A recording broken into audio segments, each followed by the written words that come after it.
Hello বন্ধুরা, আসসালামু আলাইকুম। আমরা যারা ডিলিং রাউটার ইউজ করি, আমরা অনেক সময় দেখা যায় রাউটার রিসেট দেওয়ার প্রয়োজন হয়। তা রিসেট দেওয়ার পরে আমরা রাউটারটা সেট আপ করতে পারি না। আমাদের যে আইএসপি লাইন যারা দেয় তাদের অবশ্য ডাকার প্রয়োজন হয়। তো আজকে আমি আপনাদের দেখাবো কীভাবে আপনি নিজে আপনার মোবাইল থেকে আপনার ডিলিং রাউটারটি সেট আপ দিতে পারবেন এবং সেটা আপনি নিজেই করতে পারবেন। তার জন্য আপনার কোনো কারোর ডাকার প্রয়োজন হবে না। তো আর দেরি না করে চলুন ভিডিওটা শুরু করা যাক। বরাবরের মতো আপনাদের সাথে আছে আমি সোহাগ। আপনারা দেখছেন সাতক্ষীরা টিস পয়েন্ট। তো আপনি যদি আমাদের চ্যানেলে নতুন হয়ে থাকেন অবশ্যই চ্যানেলটি সাবস্ক্রাইব করবেন। আর থ্যাংক ইউ সো মাচ যদি অলরেডি সাবস্ক্রাইব করে থাকেন। তো ডিলিং রাউটার সেট আপ করার জন্য আপনাকে প্রথমে আপনার রাউটারের পাওয়ার কানেকশন দিয়ে আপনার ফোনের সাথে কানেক্ট করে নিতে হবে। তো এরপরে আপনি চলে যাবেন আপনার ফোনের ক্রোম ব্রাউজারের সার্চ বারে আপনি আপনার রাউটার আইপি অ্যাড্রেসটা টাইপ করবেন, যেমন 192.168.0.1 টাইপ করার ফলে আপনি টাইপ করার পরে প্রিন্টার করবেন। তো প্রথমে আমাদের এমন একটা ইন্টারফেস আসবে। তো এখান থেকে আমাদের প্রথম যেটা করতে হবে, আমাদের প্রথমে ডিফল্ট অবস্থায় এখানে ইউজার নেম পাসওয়ার্ড দুইটা অবশ্যই অ্যাডমিন থাকে। তো আমি দুইটা অ্যাডমিন পাসওয়ার্ড, অ্যাডমিন এবং ইউজার নেমে অ্যাডমিন দেওয়ার পরে এখানে যে সিঙ্ক আপ আছে, সিঙ্ক ইনে আমরা ক্লিক করব। তো আমি ইউজার নেম এবং পাসওয়ার্ড দুইটাই অ্যাডমিন দিয়ে দেবো।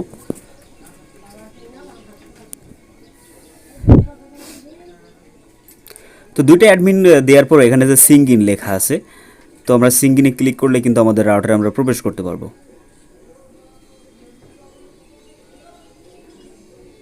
তো রাউটারে আমরা প্রবেশ করছি। তো এখানে আমাদের অনেকগুলো ইন্টারফেস চলে আসছে।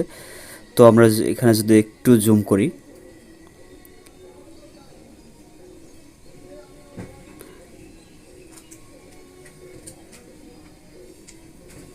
জুম করলে এখানে অনেকগুলো অপশন আছে। তো এখান থেকে আমাদের যে অ্যাক্সেস পয়েন্ট এপি এটা আমরা রাখবো না, আমাদের যে রাউটার মোড, যেখানে অনেকগুলো মোড আছে, তো আমরা এখানে রাউটার মোডটা ক্লিক করে দেবো।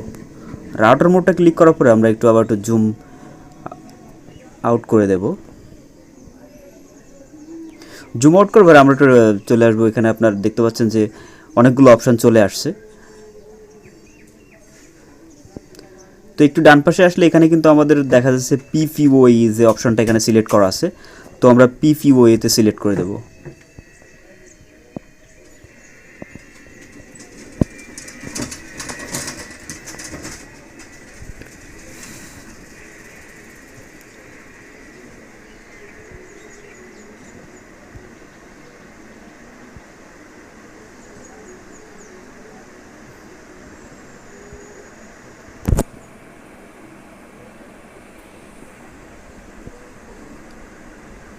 তো আমাদের এখানে দেখলে অনেকগুলো ঘর চলে আসছে। তো আমরা যদি একটু জুম করি,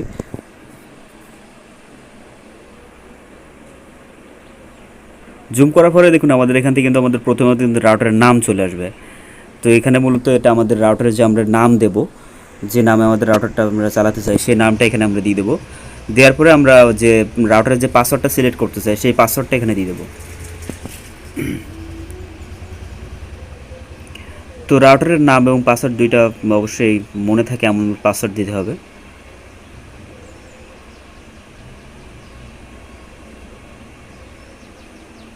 তো আমি টেস্ট করার জন্য প্রথমে অবশ্য 1 থেকে 9 পর্যন্ত দিয়ে দেবো। অবশ্যই মনে রাখতে হবে আপনার পাসওয়ার্ডটা কিন্তু 8 সংখ্যার হতে হবে, সর্বনিম্ন 8 সংখ্যা এবং সর্বোচ্চ 64 সংখ্যা আপনি দিতে পারবেন। তো পাসওয়ার্ড আর রাউটারের নাম দেওয়ার পর আমরা যদি একটু খেয়াল করে নিচে এখানে কিন্তু আরেকটা অপশন আছে ইউজার নেম এবং পাসওয়ার্ড। তো ইউজার নেম পাসওয়ার্ডটা এটা অবশ্যই আপনি যে আইএসপি লাইনটা নেবেন, যাদের কাছ থেকে আপনি আইএসপি লাইনটা নেবেন তাদের একটা স্পেশাল একটা ইউজার নেম পাসওয়ার্ড থাকে, যেটা আপনাকে তাদের কাছ থেকে জেনে নিতে হবে। জেনে নেওয়ার পরে কিন্তু আপনি এই রাউটারটা আসলে সেট আপ দিতে পারবেন। তো ইউজার নেম পাসওয়ার্ডটা আপনি জেনে নিয়ে এখানে যে ইউজার নেম পাসওয়ার্ড যে অপশানটা আছে, তো সেটা অবশ্যই আপনাকে ফিল আপ করতে হবে। তো আমি আমার ইউজার নেমটা এখানে দিয়ে দেবো।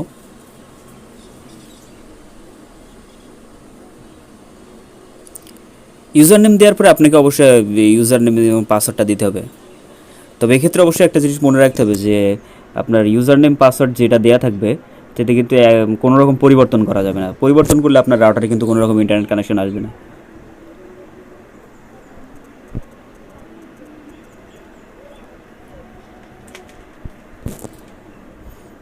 তো আমাদের সমস্ত কাজ কিন্তু প্রায় শেষ। তো আমাদের এখানে যে অ্যাপ্লাই সেভ অ্যান্ড অ্যাপ্লাই যে অপশনটা আছে, তো আমরা সেভ অ্যান্ড অ্যাপ্লাইতে ক্লিক করব। সেভ অ্যান্ড অ্যাপ্লাইতে ক্লিক করলে কিন্তু আমাদের এই সেটিংটা কিন্তু আমাদের রাউটার কিন্তু সেভ হয়ে যাবে। তো এখান থেকে আপনার যদি কোনো রকম ভুল হয় তাহলে আপনি কিন্তু অবশ্যই ক্যান্সেল করতে পারেন। তো আমার যেহেতু ঠিক আছে, তো আমি সেভ অ্যান্ড অ্যাপ্লাইতে ক্লিক করব। তো সেভেন হলো অ্যাপ্লাইতে ক্লিক করার পরে দেখুন আমাদের কিন্তু আমরা ইন্টারফেস চলে আসছে। তো আমাদের রাউটারে কিন্তু একটু সময় নেবে, 15 থেকে 20 সেকেন্ড সময় নেবে সম্পূর্ণ সেট আপ হওয়ার জন্য। তো এরপরে মূলত আমাদের রাউটারে কিন্তু সমস্ত কার্যক্রম শুরু হবে এবং রাউটারে কিন্তু ইন্টারনেট কানেকশন চলে আসবে।